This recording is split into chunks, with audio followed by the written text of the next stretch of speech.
The Crimson Embrace. On the eve of Valentine's Day, the small town of Rosethorn shimmered under a deceptive veil of romance. Scarlet ribbons, clusters of roses, and softly glowing lanterns adorned every corner. Yet, behind the warm facade lay an unsettling secret.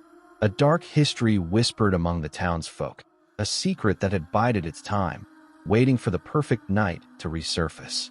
Elena, an inquisitive journalist with a penchant for the paranormal, had come to Rosethorn to investigate unsettling rumors. For years, locals spoke in hushed tones of a cursed mansion on the outskirts of town, the Heart's Vale. It was said that on Valentine's Day, amidst grand celebrations of love, the mansion would awaken, its decaying halls echoing with lost promises and the anguished cries of a doomed romance. One crisp February evening, as a blood-red sunset bled into the horizon, Elena received an ornate invitation. It arrived in an elegant, ruby envelope sealed with wax stamped with a heart pierced by a dagger, a symbol that sent shivers down her spine. The invitation promised an exclusive Valentine's ball at the Heart's Vale. Though unnerved, Elena's curiosity prevailed, and she set off for the mansion. The journey to Heart's Vale was a descent into a realm between worlds. A thick, clinging fog enveloped the winding road, and gnarled trees whispered in the wind like lost souls. As she approached, the mansion loomed ominously against the night sky, its once grand structure now marred by time, its stained glass windows like eyes silently observing her arrival. Inside, the atmosphere was a macabre blend of elegance and decay. Flickering candles cast long, dancing shadows across walls draped in deep red velvet. Antique portraits of solemn-faced ancestors seemed to watch as masked guests, dressed in Victorian finery, moved in slow, graceful motions. The air was heavy with the scent of wilted roses and something far more sinister, an undercurrent of sorrow and malice. Elena's heart pounded as she mingled among the enigmatic guests. Whispers floated through the grand hall about a tragic love story from centuries past. According to the murmurs, Isabella, a young woman of untamed beauty, and Sebastian, a dashing but tormented man, had fallen prey to a love so fierce it transcended mortal life. Their forbidden passion, scorned by Isabella's family and sealed by betrayal, culminated in a blood-soaked curse. On each Valentine's Day, it was said, Sebastian's vengeful spirit would rise, seeking to reclaim the love he lost and dragging new souls into his eternal torment. As the clock's hands crept toward midnight, the ball took on an eerie, surreal quality. The antique clocks in the hall began to run backward, and the melody of a phantom waltz echoed softly through the corridors. Guests started disappearing into the shadows, leaving behind only faint, echoing cries of despair. Driven by equal parts dread and determination, Elena slipped away from the ballroom, following the distant, mournful strains of a piano that led her deeper into the mansion's labyrinthine corridors. Her search brought her to a hidden door beneath a crumbling archway. Beyond it lay a narrow, spiraling staircase descending into darkness. At the bottom, in a musty crypt, Elena discovered a chamber filled with yellowed letters and brittle diary pages. As she pored over the texts, the tragic tale of Isabella and Sebastian unfurled before her eyes. Isabella's desperate words revealed that she had been doomed by a curse, one that promised eternal suffering for anyone who dared celebrate love without paying the price. Before Elena could fully absorb the revelation, a chilling presence swept over the chamber. From the depths of darkness emerged a spectral figure, a woman in a tattered wedding gown, her eyes shimmering with sorrow and despair.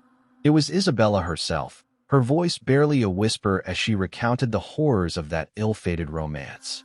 She revealed that the ball was no celebration at all but a lure, a trap devised by Sebastian's vengeful spirit.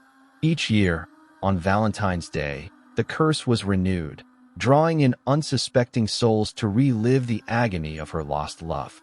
At that moment, the grand hall's central figure, the mysterious, masked man with burning eyes, reappeared.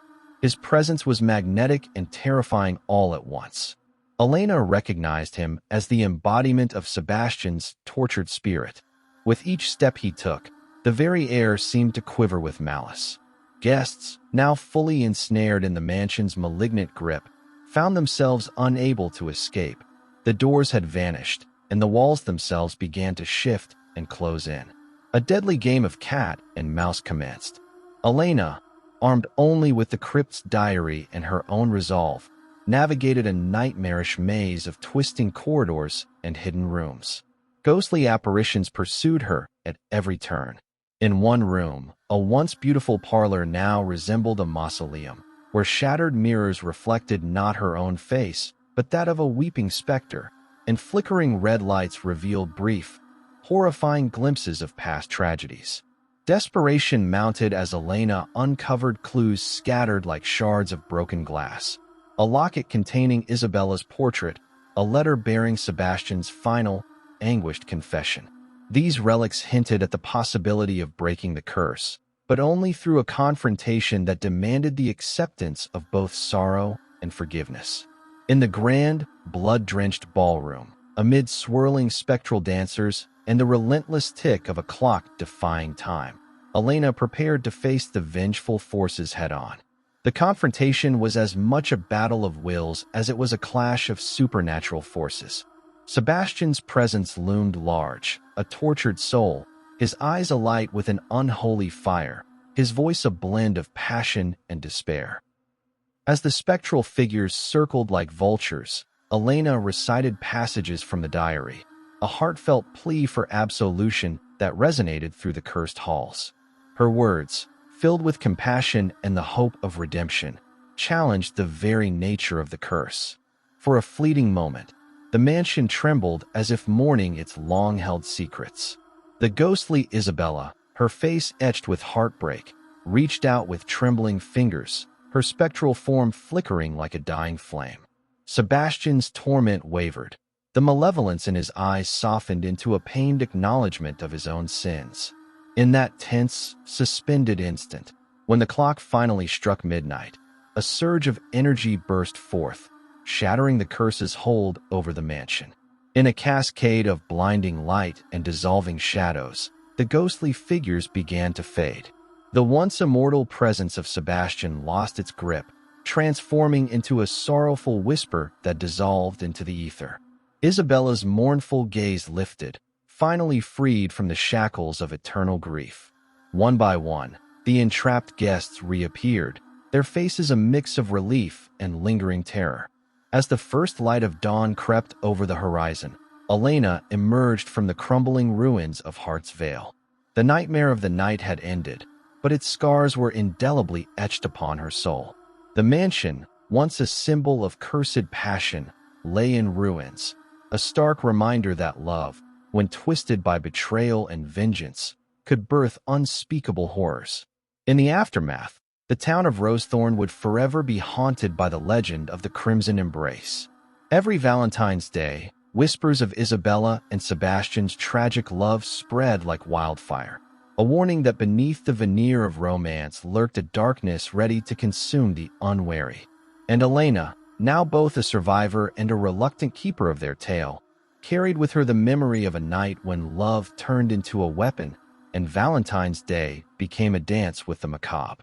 Thus, the story of the Crimson Embrace endures, a chilling narrative of suspense, horror, and excitement, where the lines between passion and terror blur, and the echoes of cursed love remind us that some hearts are too dangerous to ever truly heal.